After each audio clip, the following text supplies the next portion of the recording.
Welcome, everyone. I'm Sandra Bargman.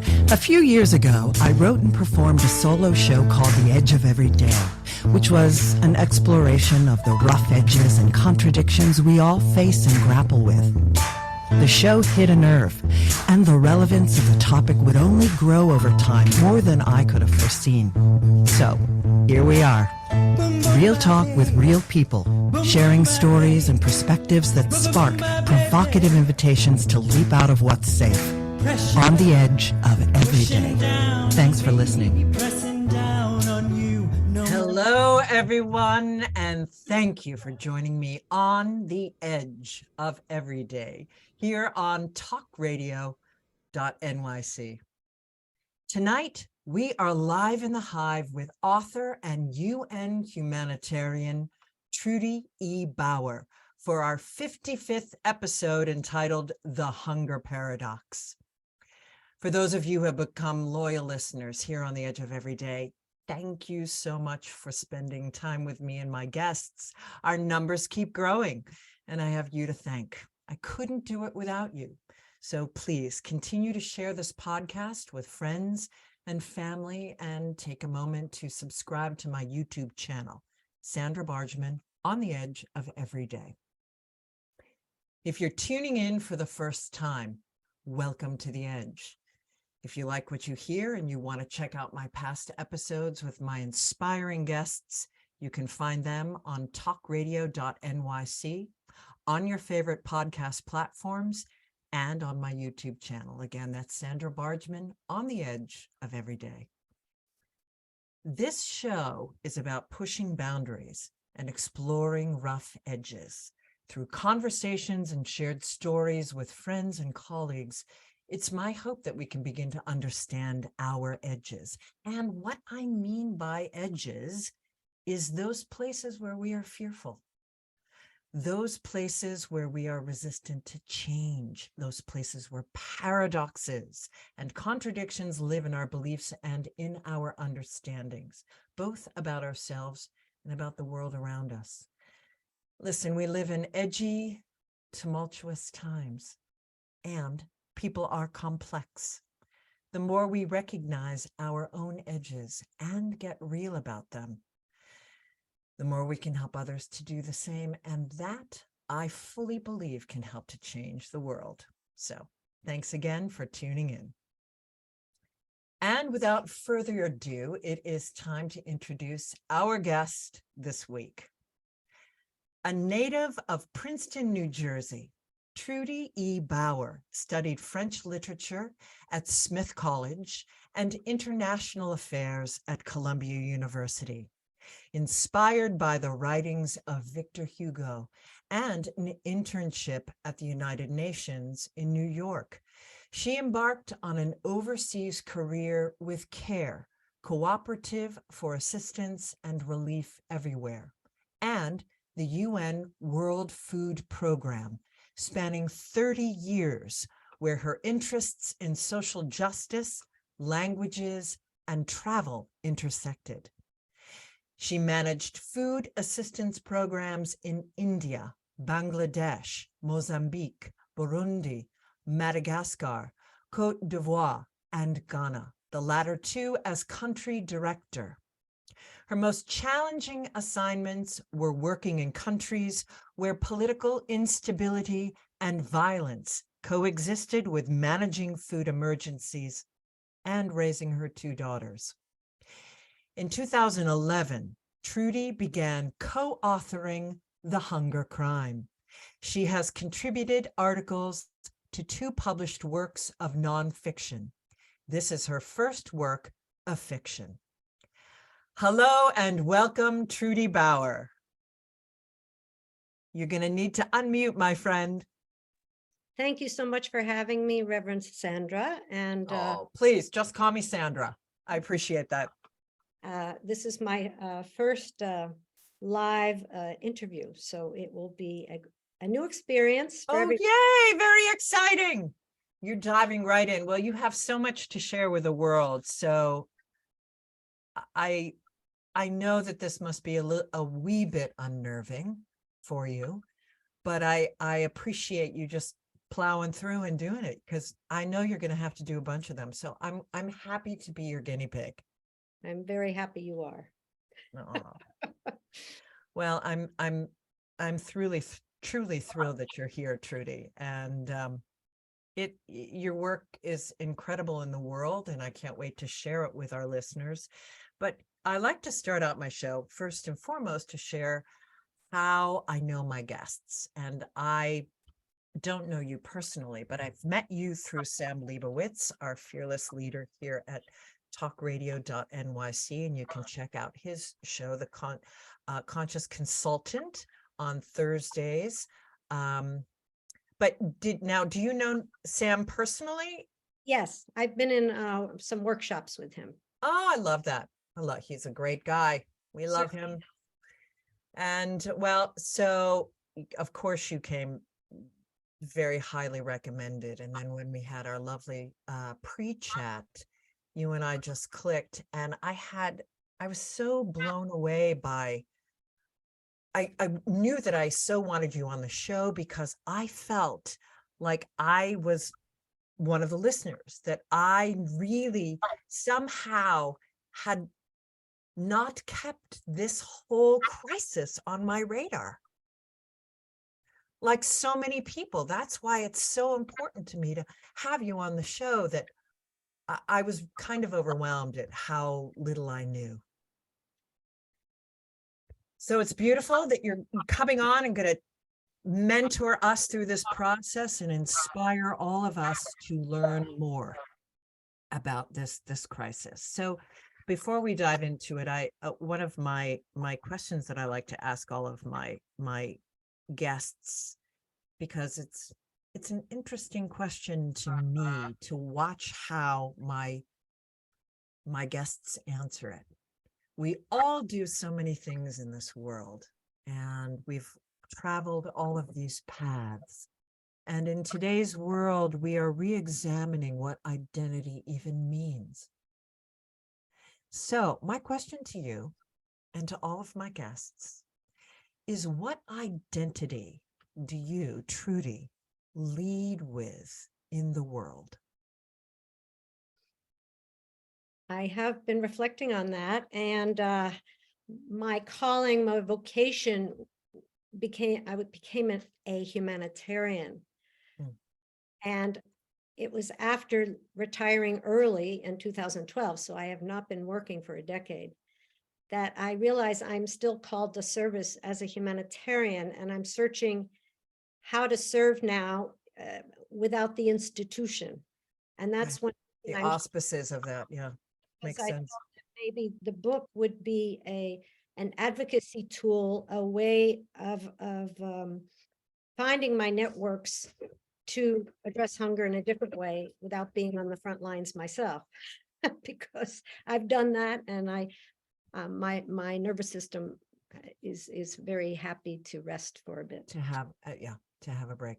Well, yeah, I mean, not being on the front lines, absolutely, but continuing to do your service work that you've been called. I love that. Humanitarian is the identity that you lead with. Of course, you popped out of the womb, I'm sure, with a sense of service to the world, and that has inspired you to go into all of this work. So tell us, before we dive into hunger and what hunger is and what the hunger paradox is, how did you did a internship at the UN. Was your goal to work on the hunger crisis? It wasn't a goal at that time. I really was inspired by the French literature, and everyone knows Les Mis. And Les Miserables.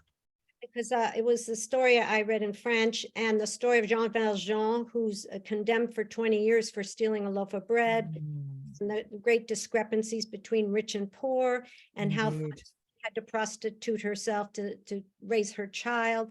So it's about the wretched poor, and it always stuck with me. And then I was focusing on languages, and then I took some courses in international affairs, and then I got a master's at Columbia. And I really loved international affairs, focusing on economic development. So the newly independent countries from the colonial powers were needing technical support and different types of support in developing their own social safety nets, their own capacities in all these areas that had been led by colonial administrators. So I was on the cusp of that post-colonial helping Shift, awakening. because my first post in Africa was in Mozambique. It had only been independent 10 years. So it was very exciting and optimistic. It was a very optimistic time, even though there was a lot of wars, but people had hope. People had hope.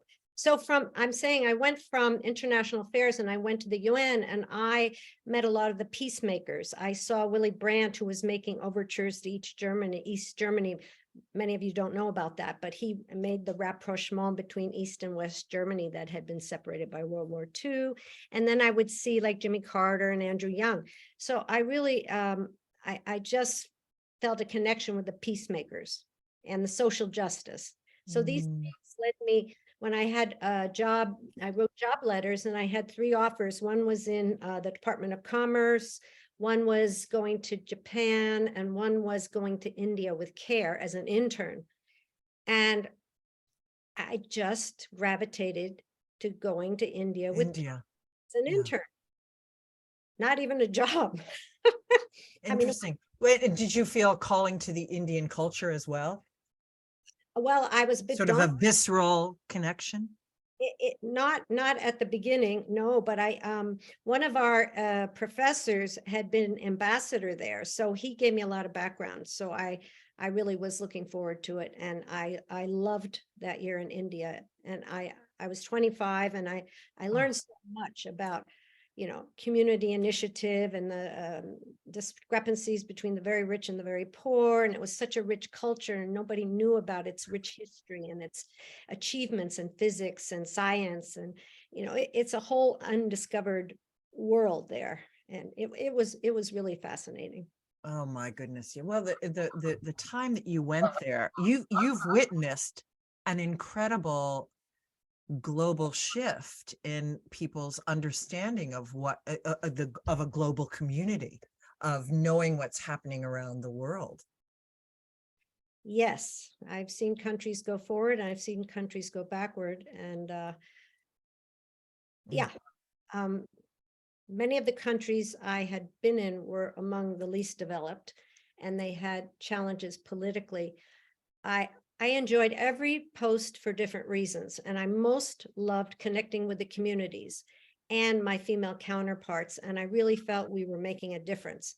Whatever program it was reforestation, or it was, my favorite was school feeding, because you're investing in a child in the present, getting so they learn, they stay in school, they don't drop out, they get married later, particularly girls, and especially girls. And then especially girls are beautiful. So that for me is my cause, really, girls' education, because I saw what a difference it made. And yeah, I think we accomplished so much, and you feel it at the community level, whereas at a political level, you might think it's too daunting. Like in our world today, the challenges at the political level seem overwhelming. But you kind of have to drill down and find the place, your entry point, to make a difference, where no matter what happened in my life, what happened in the world, I would go home and say, I fed a kid in school today. So just got to find your gift and what's your entry point, and where you can make a difference, because the global picture can feel overwhelming. Overwhelming, as was your question. Yeah, well, yeah. It can be quite simply answered, or it's very complex, and most people feel powerless, as I do, on how to make a difference in all systems and the politics and the players, and who are the players. But it's beyond most of us to penetrate that. Well, and if it's overwhelming, we don't stay attached to hope. And the goal is to stay attached to hope, and which keeps us making choices and taking steps and action, and to be okay with, to your point, these small, what may feel like small steps, are enormous. If all of us did it, we would change the world. And on that note, we've got to take a break. Okay. And when we come back with Trudy Bower, we're going to talk about what is the hunger paradox and what is hunger. And then we're going to dive into her book and hear more stories about her incredible life doing this great work of service when we come back with Trudy Bower on the edge of every day. Stay tuned, everyone. Are you a business owner? Do you want to be a business owner? Do you work with business owners? Hi, I'm Stephen Fry, your small and medium-sized business or SMB guy, and I'm the host of the new show, Always Friday. While I love to have fun on my show, we take those Friday feelings of freedom and clarity to discuss popular topics on the minds of SMBs today. Please join me and my various special guests on Friday at 11 a.m. on TalkRadio.NYC. Are you a conscious co-creator? Are you on a quest to raise your vibration and your consciousness? I'm Sam Leibowitz, your conscious consultant, and on my show, The Conscious Consultant Hour, Awakening Humanity, we will touch upon all these topics and more. Listen live at our new time on Thursdays at 12 noon Eastern Time. That's The Conscious Consultant Hour, Awakening Humanity, Thursdays 12 noon on TalkRadio.NYC.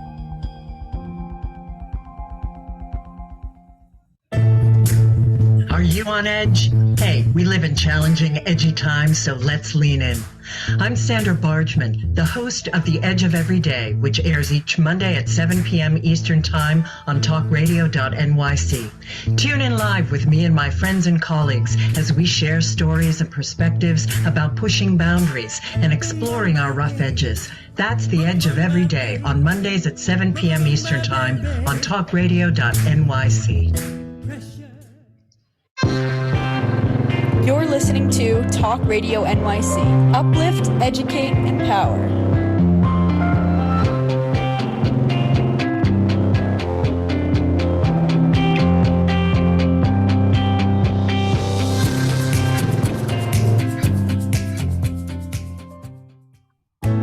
Chipping around, kick my brain to the ground. These are the days it never rained, but it pours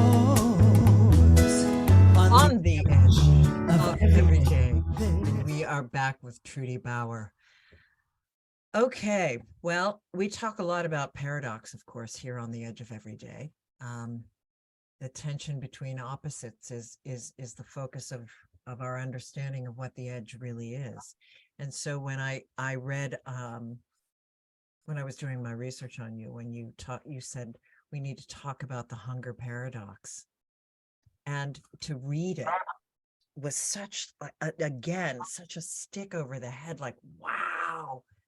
So the hunger paradox, I have a little thing that or I can let you say, what is the hunger paradox? So tell us, what is the hunger Go paradox? first and see if our definition. Well, it's that the hunger is on the rise, that we have enough food on the planet. We create and grow and have enough food on our planet to feed all 8 billion people. And yet we have all this food crisis.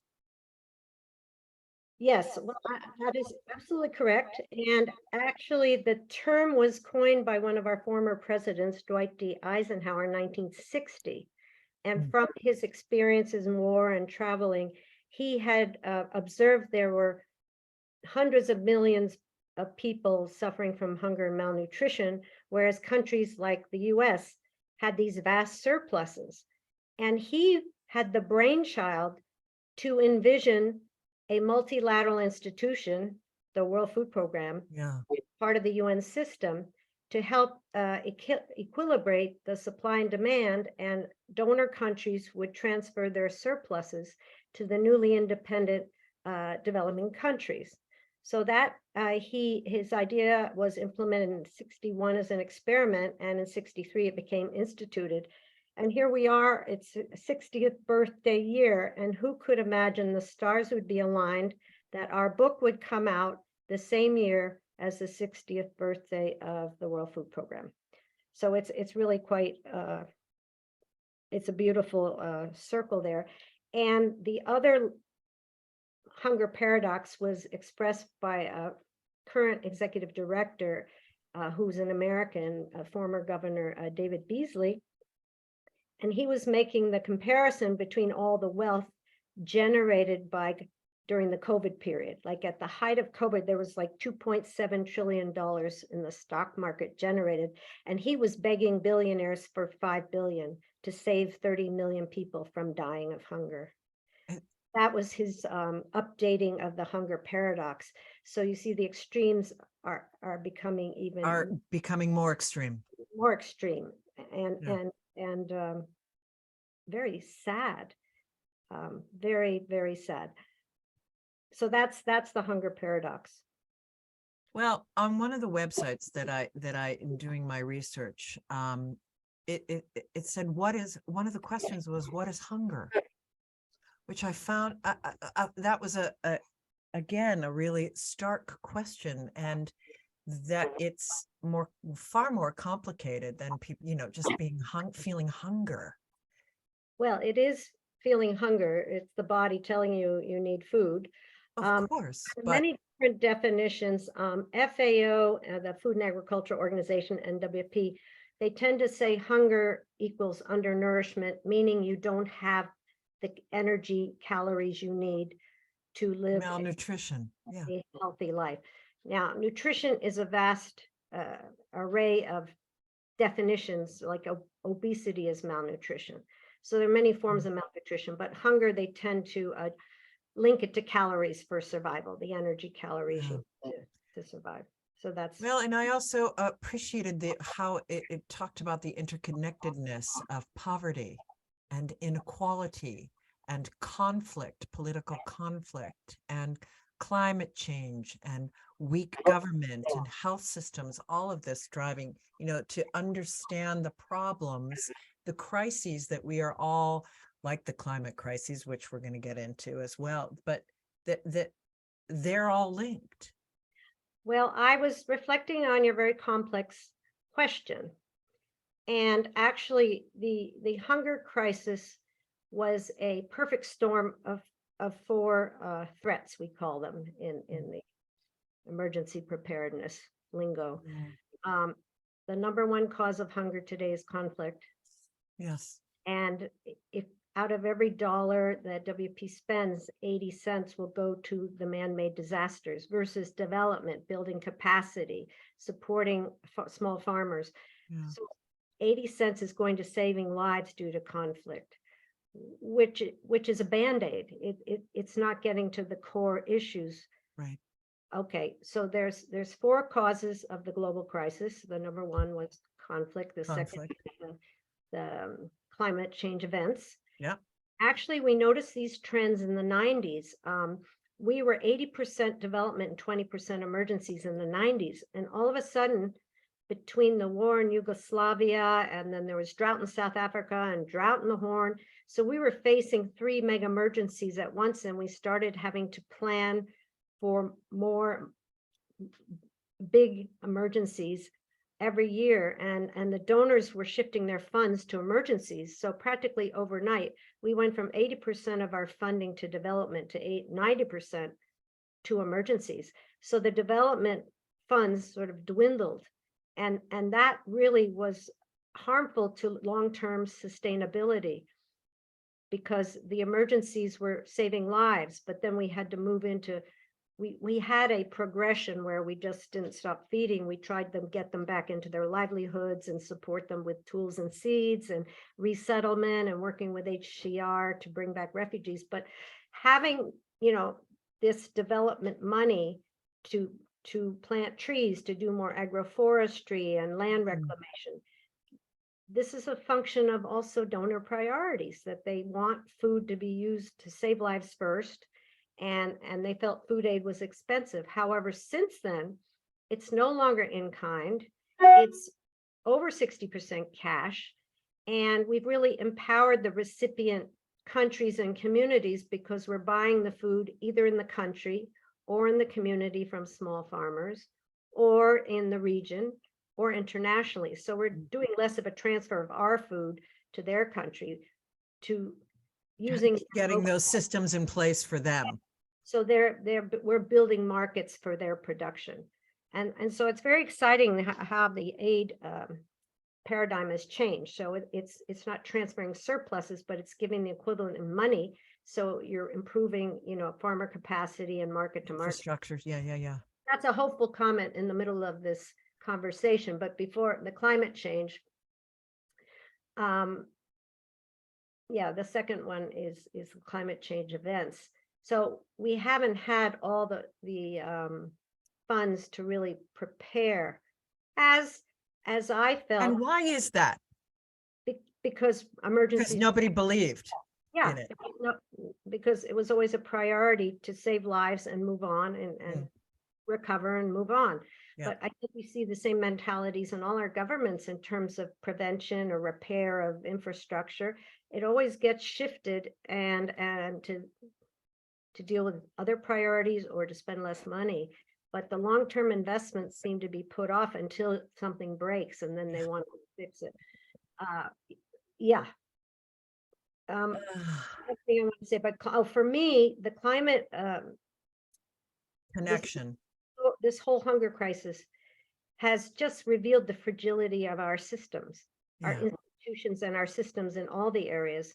So before I forget them all, but I'd say the number one was conflict, then there was climate events and COVID, and then costs. So those were like threats that really decimated developing countries in terms of indebtedness, and they didn't have the COVID vaccines, so they were sick longer. And countries like China, the supply chains were disrupted. And the last one, of course, was the war in Ukraine, where Ukraine fed 400 million people and then became a beneficiary of food assistance because they have enough food to feed themselves. So we have all of these elements of this global crisis. And although the food and the sort of fuel prices have more or less stabilized, the elements of the fragility are still there. I mean, we've seen a lot of aggregated wealth, and a lot of the food chains and globalization has led to a few suppliers controlling all of it. And countries opt to bring in the cheaper grain import rather than investing in their own production, which we happened to be doing when I was there. In sort of the 2000, we were trying to produce rice in West Africa, and it was too expensive for us to buy compared to Asia. So our rules wouldn't allow us to buy it unless they met the parity in the international price. But that even the country couldn't afford it, so the government rather bring the cheap Asian rice in. Oh my goodness! So the supply chains have been severely disrupted by COVID, but they were already fragile. And as we know, globalization didn't benefit everybody, which is why we're having a lot of our struggles now with inflation and jobs and communities that disappear because the steel mills go out of business and things like that. So we've had a perfect storm, and I think we've seen the fragility of our institutions, our investment in public health, our emergency preparedness. I mean, we did pandemic preparedness in the late 90s, early 2000s. We did with the militaries, we trained all over the world, the UN. But then our country was not prepared, which was shocking to me. Truly shocking. So the final thing about storm is that if the number one cause is conflict, hunger is a failure of governance and political will, as is the climate crisis. It is a failure of government commitment and a political will. Until we can address these bigger root causes cannot be addressed. Exactly. And that's where we cannot solve these issues without getting real. As citizens, I guess we have to be vocal. We may have to sit out on the street like Greta Thunberg, or have a movement that will Well, and I think that we do, but we have to be even more vocal. speak to. And this is a perfect segue. We've got to take a break. We've all got to become more vocal, even more vocal. And your book is a part of that. So when we come back, no, I know so. When we come back with Trudy Bower, we're going to dive full on into her book that she's co-authored, The Hunger Crime and the Power of Storytelling to Educate. When we come back with Trudy Bower on the Edge of Everyday, stay tuned. Are you passionate about the conversation around racism? Hi, I'm Reverend Dr. TLC, host of the Dismantle Racism Show, which airs every Thursday at 11 a.m. Eastern on TalkRadio.NYC. Join me and my amazing guests as we discuss ways to uncover, dismantle, and eradicate racism. That's Thursdays at 11 o'clock a.m. on TalkRadio.NYC. In a post-COVID world, you may have many unanswered questions regarding your health. Are you looking to live a healthier lifestyle? Do you have a desire to learn more about mental health and enhance your quality of life? Or do you just want to participate in self-understanding and awareness? I'm Frank R. Harrison, host of Frank About Health, and each Thursday, I will tackle these questions and work to enlighten you. Tune in every Thursday at 5 p.m. on TalkRadio.NYC, and I will be Frank About Health to advocate for all of us.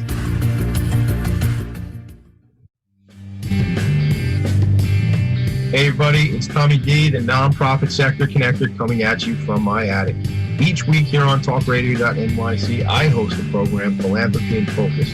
Nonprofits impact us each and every day, and it's my focus to help them amplify their message and tell their story.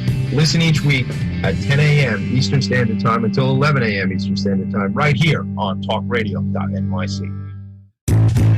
You're listening to Talk Radio NYC at www.talkradio.nyc. Now broadcasting 24 hours a day.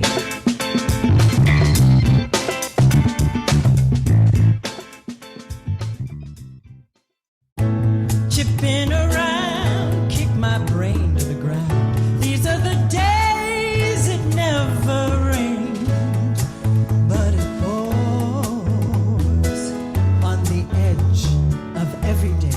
And we are back with Trudy Bower. So I'm going to need you to unmute. Here I am. So congratulations. The hunger crime is here in the world on the 60th anniversary. Amazing. And what's also amazing is that you started writing this book in 2011 with your partner, John Krishy. Shout out to John. Here's We're thinking about you. We're celebrating. Oh, I love it. So, tell us the story. What was the motivation to write this book with John? Many motivations. We started in 2011, we were both working, and it was the period when they had two of the biggest disasters in history. One was the Haiti earthquake, which happened in the capital, which decimated everything, the infrastructure, the banking systems, and it unfolded in 2010, and we were both in headquarters. So we were close to all of the nerve center of how the response was mounted. And then the next year we had again the Somali drought, which was a drought that had killed 260 million. So we say it's topical because now we're in a fourth year of Somalia drought, and there's still millions of people who are on the brink of famine. And Haiti is subject. It had another earthquake. It has gang violence. It has food insecurity. It has cyclones, hurricanes, and it's it's a really tough place. It's one of the most affected by multi-emergencies. So after 10 years, we haven't really made much progress in No, prevention, because these are political issues. again, political will. Place. I mean, they do have a weak government in Somalia, and Haiti has no government. Yeah. For the time being. So these are really challenging issues, and also very unsafe countries to work in. So because we were there, we used these, inspired by all these true events of the stories of the people who worked there. Like, we ourselves did not work in those countries. I worked in Africa. John worked in, also Africa and a few places. But for these emergencies, we had the stories from our colleagues. So a lot of stories are based on true events. So we try to give the perspective of famine from the point of view of a village suffering from famine, and what their choices were. And particularly, we follow a woman named Suhila. The choice is to migrate or to die. And then they head to the border to try to get to the refugee camp. We have the protagonist Bentano, who leads a mission into Somalia and has an event there, and it's upended his life, and he's trying to deal with the collateral damage of all of the danger that he's been confronted with. And so it's also it's layered It's a thriller. humanitarian events, but it's a hero's journey as Yes, well, indeed. because it's how Bentano, he finds his way back to peace and hope and joy after giving away a lot and suffering and going through PTSD. So I think there's a little of this story for everyone really who suffered trauma, I think, of the military. But we wanted this book to be highly entertaining because it is a crime thriller, very fast. It's a very light plot with the subtext of the hero's journey. So we wanted it to be exciting and like a roller coaster, but also against a backdrop of true humanitarian events. So I say it's about hunger and it's about hope. So we want to There's the paradox. want people to feel hopeful that this one man navigated his life and ended up on the other side, and how he's been inspired by all the other actors and his bromance with his African mentor. So it's Interesting. these are Okay. basically people we know, so they all know who they are. But it also was a community effort, because a lot of when in acknowledgements, we had a lot of our colleagues give their stories, and I read the early manuscripts and read the current manuscripts and do testimonials. So it's not just our book, it's the book of our community, and it's a window into our lives, our sacrifices, our commitments, and who we are as an institution and people working for this wonderful The institution. legacy and the service that you have provided. You mentioned PTSD. Did you go through any of that in your work? Oh, yes, I did. I can only imagine. I mean, I'm chuckling, but my God, I can only imagine. Well, it's not always the logical things. The things I went through 7 coup attempts. I went through 2, presidential assassinations, and the things that should have given me PTSD were not necessarily that, but there were a lot of events like my daughter's car accident where she could have died, and I was in Africa and I couldn't get good expertise, and things like personal things, Right. traumatizing. And I think those events, in trying to protect them in a bedroom when we have army going door to door looting and that kind of thing. So it was the trauma of trying to protect them that really took a lot out of me. When I was alone, I always felt safe. I always say, when in one of Jane Goodall's movies, she said that the snakes never bothered her because she belonged there. And I never felt personally threatened. But once I had children, I had to take care of the staff. I had to evacuate them from the office. Then I had to try to get home in the middle of these coups and pick up my kids at school. And there were a lot of conflicting priorities. Oh Like, my. yeah. Absolutely. It's also a woman's journey, and I'm hoping to do my memoirs because I didn't have an ending. But, you know, my story is also kind of interesting. And as I said, how women came up in the area of international humanitarianism, because at the beginning, women were not admitted to these professional positions. Oh, my. I mean, And meanwhile, it's affecting the women and children the most. yeah, well, I think it was the early 70s, CARE opened their doors to posting women overseas. And then the UN had a commitment to gender equality in recruitments. So that's when I started, 85, they were looking for women. And of course, I'd been in a sub office in Bangladesh for 2 years by myself. So I had the experience to show them I could do this, because they didn't believe that women could go out there. And they thought, oh, my first boss wouldn't let me travel because he said I'd be raped. So I had to like face him down. But in the end, we could do it. We did it. Of course you did. Apprehensions. What was really exciting, we had a female executive director. So she started mentoring and giving leadership to professionals. We got promotions. We got to be higher level managers. And at the other link to the chain, we're giving food aid, and she insisted that women become members of the committees, and they're written into our agreements, and the women became the card holders. So the food went directly in the hands of the women instead of the men, because the men might barter it for alcohol or cigarettes. So she revolutionized how we put hunger solutions in the hands of women, managers and as recipients. So it was an exciting time to see that in the 90s, because before, women couldn't get beyond the sort of low professional levels. There were no. Is that still in place now? No, she did a great job. Yeah. I think when I entered, it was 13% professional women, and now it's, I don't know what the figure is, but it's over 30% or 40%. I think that, you know, depending on the leadership, sometimes women don't always feel their voices are heard. It depends who's leading, and it depends who the influencers are. So you have, in other words, it's like democracy. You have to be vigilant, because your rights can be taken away very quickly.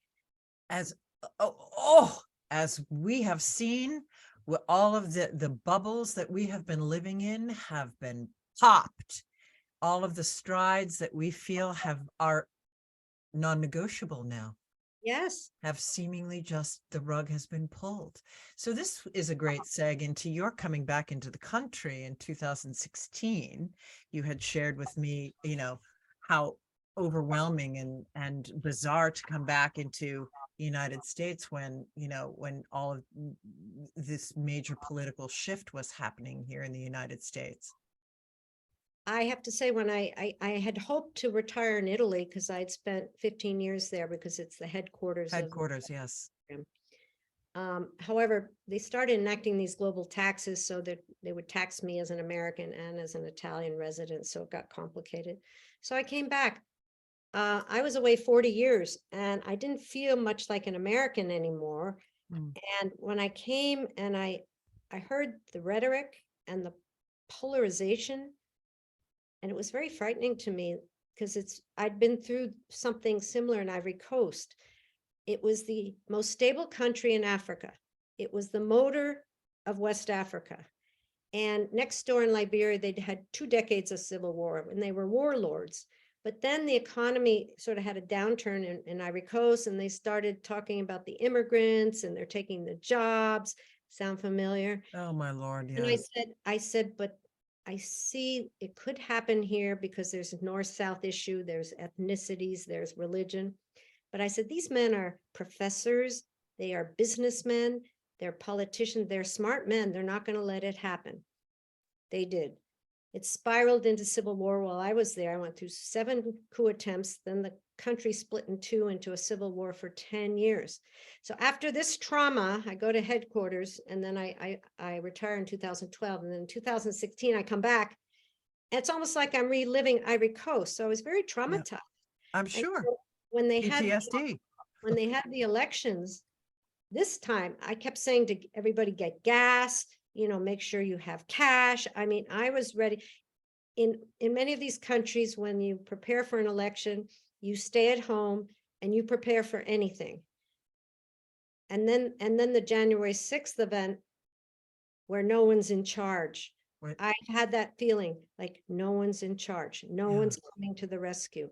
It is the most frightening feeling in the world to be in a country, to be in danger. And I know how those people felt in there, trapped. No one's coming to rescue them. So this is I can't believe I'm living through this in my own country. It's heartbreaking because I thought my journey was over and the hardship was behind me. But coming here at this time, maybe there's something for me to do here. I'm not quite. Well, there most definitely is. And you said I am an optimist, and I don't get too down in the weeds. So I don't read a lot of the stuff I see on. I don't watch much TV. I don't read a lot of news because I just have to parse what I let into my brain. Yeah. And but it's stay in service mode. I imagined in the U.S. retiring. I've been more of a hermit than anything. So this could be my opportunity, and both of us, John and I, to find networks and find a voice.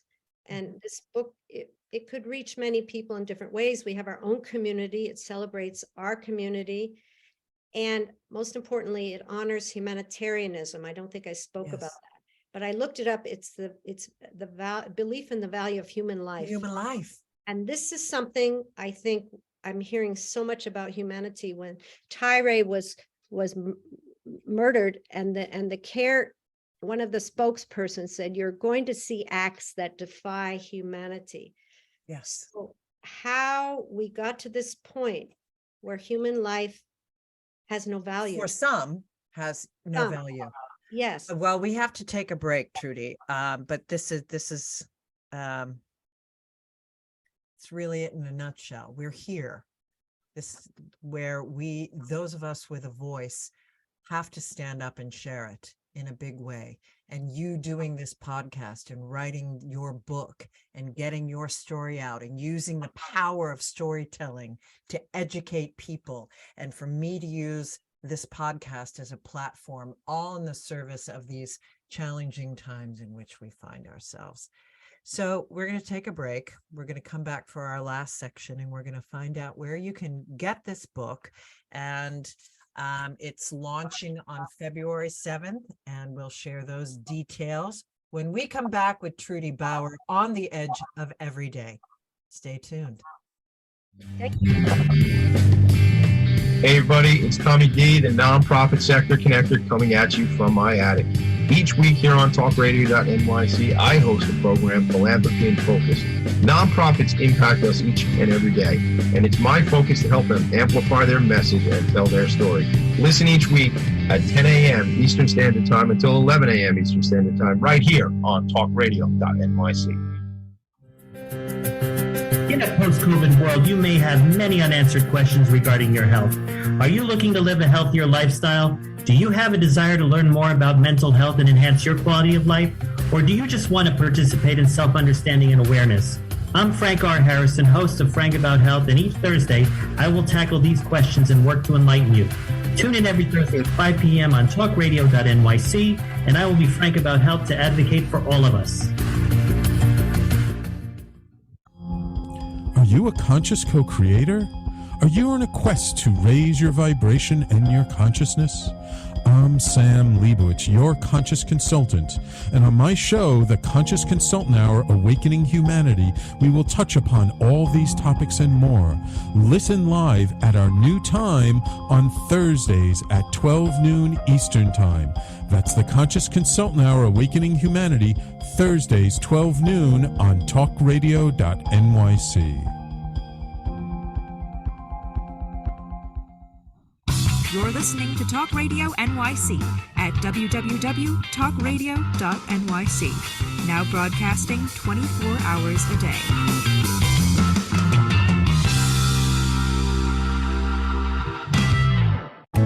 Chipping around.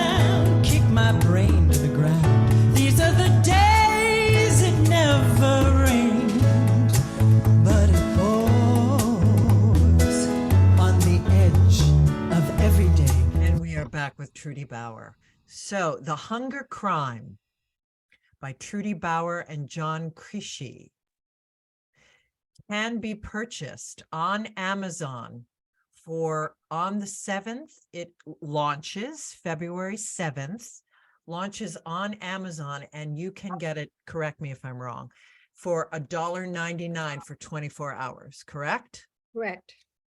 So mark your calendars, folks. Run, don't walk to get this book on Kindle, on Amazon. I'm sure that there's a link on your website. thehungercrime.com is where you can find information about Trudy and John, and again, about the book, the inspiration, etc., etc. You are also on Twitter, TEB Talks, at TEB. I do my research, Trudy. Come on. I don't know how to use Twitter, but I am on it. I saw you there. It's all good. I'm learning. It's a beautiful thing, this learning curve of life, of getting our voices out in the world. I know social media can drive us a little insane. Yes. I say I have one more voice to include in this conversation before we run out of time. Oh, yeah. Can I? Of course, dive in. Well, I have Mother Teresa, and I met her in Calcutta, and she's often with me in my sort of consciousness.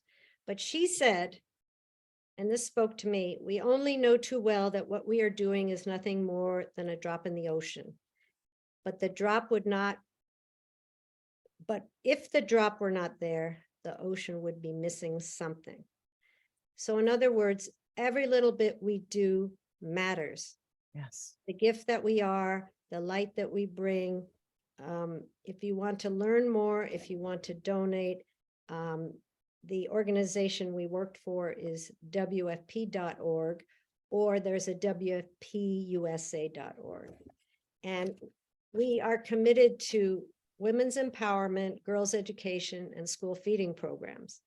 And we will see how we can support them further beyond advocacy. But right now we're doing advocacy because these programs are highlighted in the book as the means to the expansion of the women in the book, some of the women in the book. Yeah, and the true solving of this issue, of course, through the women. Yeah. Okay. What else did you need? Other resources. That's what I wanted to. I quickly wanted to touch on your memoirs as well. Do you have any, time when you started those in 2015, any sort of sense of when that might be out in the world as well? Well, I didn't get very far. I have 250 pages and I haven't gotten out of Ghana. So, so and I didn't have an ending, but I understand now if I write, it will show itself to me. So of course, it is its own creative identity. I hope now with this experience of the hunger crime, which really was meaningful to me. I love this story. So I don't want to say a date because I will start working on it this year, and in next year, the year after, I hope that I will have something that could be a legacy for women. I also didn't know the age groups of the people who follow you. That would be interesting because we wanted to try to reach a younger audience, the millennials coming up, what kind of leadership choices they're making. Well, I have a diverse listenership. That's good. Because we hope this will appeal to many different segments. But absolutely. And I will continue to do anything, when the 7th comes around to promote this and make sure that I'm in contact with some of the younger women in my life. And I urge my listeners to do the same, to share this with the younger generation coming up. Help them use this story use the power of storytelling to educate on this, the vast web of these crises coming together. I mean, as we are seeing the system, all the systems breaking down, we've all got to use our voices to speak as to how we can rebuild. So we are 2 minutes to our break. I want to thank you, Trudy Bower. We've included all of the places we can find you. You're also on LinkedIn, and you are on Facebook. So again, Twitter, LinkedIn, and Facebook, folks. And the hungercrime.com, February 7th, mark your calendar.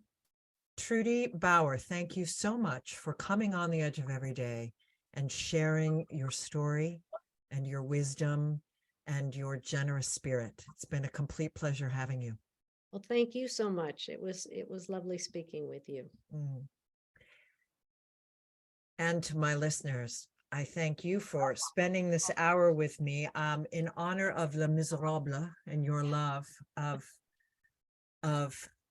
Victor Hugo. I am going to close our time together with a quote from him. Nations, like stars, are entitled to eclipse. All is well, provided the light returns and the eclipse does not become endless night. Dawn and resurrection are synonymous. The reappearance of the light is the same as the survival of the soul. And that is what your book speaks about, and that is what our work in the world speaks about. So thank you again, Trudy, and thank you to my listeners. Until we meet again next week, you are always at the edge of the miraculous. Take good care. This is our last steps. This